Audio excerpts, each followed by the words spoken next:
Bonjour, bienvenue dans cette nouvelle vidéo Balaxsoft. Alors ça fait pas mal de temps que j'avais pas fait de vidéo, la dernière doit dater du 31 mars je crois. Forcément avec les vacances et le boulot qui reprend, j'ai pas eu tellement le temps. Alors je voulais vous faire une petite vidéo rapide pour vous parler de Visor, ce logiciel, et d'un petit logiciel que j'ai fait, un jeu en fait, que vous pouvez trouver sur Google Play pour vos tablettes ou vos smartphones Android. Alors Visor, c'est quoi d'abord? C'est une petite application qui va permettre de renvoyer l'écran du téléphone vers le PC. Vous voyez, lorsque vous l'installez, vous avez ça, et là, il va vous montrer le téléphone qui est connecté. Il est connecté en USB au PC. Ici, c'est mon OnePlus. Et si je fais View, voilà, on va se connecter au téléphone et on devrait voir l'écran du téléphone s'afficher. Le voici. Donc c'est bien l'écran de mon téléphone hein, et je peux agir dessus, vous voyez. Et pareil, si j'agis sur mon téléphone, ici, hop, vous voyez, ça se répercute sur l'écran aussi. C'est-à-dire que la saisie peut se faire dans les deux sens. Alors, vous voyez, hein, la qualité n'est pas extraordinaire, parce qu'en fait, il y a des possibilités avec les paramètres de faire mieux, mais lorsqu'on augmente la qualité, eh bien, il va nous demander une version payante, puisque ça, c'est la version gratuite qui nous permet de travailler déjà et qui permet de faire pas mal de choses. Donc voilà ce que c'est Visor. Donc c'est très simple et très pratique.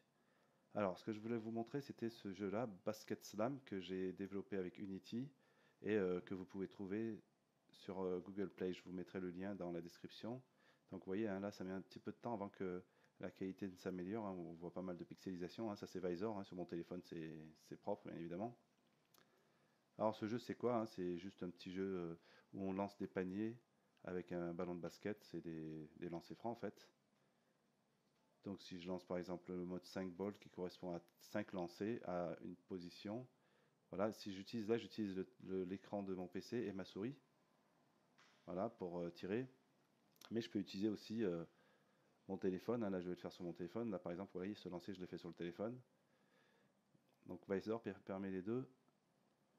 Alors si je fais 5 lancers, je vais changer la position de tir et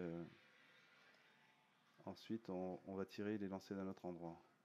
Donc vous voyez, hein, c'est un petit jeu tout simple. Hein.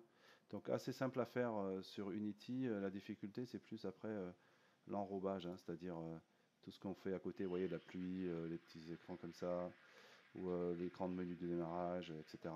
Sinon, le jeu en lui-même n'a pas été très compliqué. Hein, ça m'avait pris un jour hein, pour le faire. Donc là, je vais revenir à l'écran de démarrage. Donc 5 balls. Time-lapse, c'est qu'on joue 30 secondes par position. Et score and change, on tire et lorsqu'on marque un panier, on passe à l'étape suivante. Training, ben, comme son l'indique, c'est des essais.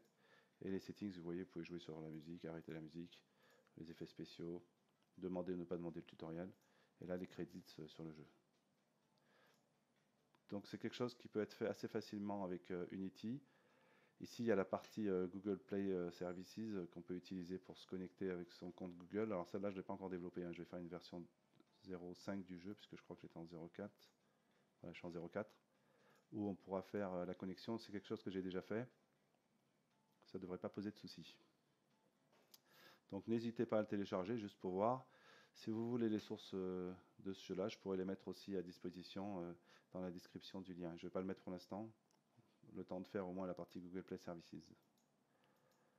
Voilà, bah c'était tout pour cette vidéo de rentrée. Je referai une vidéo après assez rapidement sur d'autres sujets, notamment des choses qu'on m'a demandé, le développement, principalement le développement Python ou Java, ou encore l'utilisation de logiciels de développement comme Visual Studio Code ou autres. Donc en fonction des demandes que j'aurai, je ferai une vidéo. N'hésitez pas à mettre vos commentaires aussi si vous avez des souhaits. Je vous remercie et à bientôt.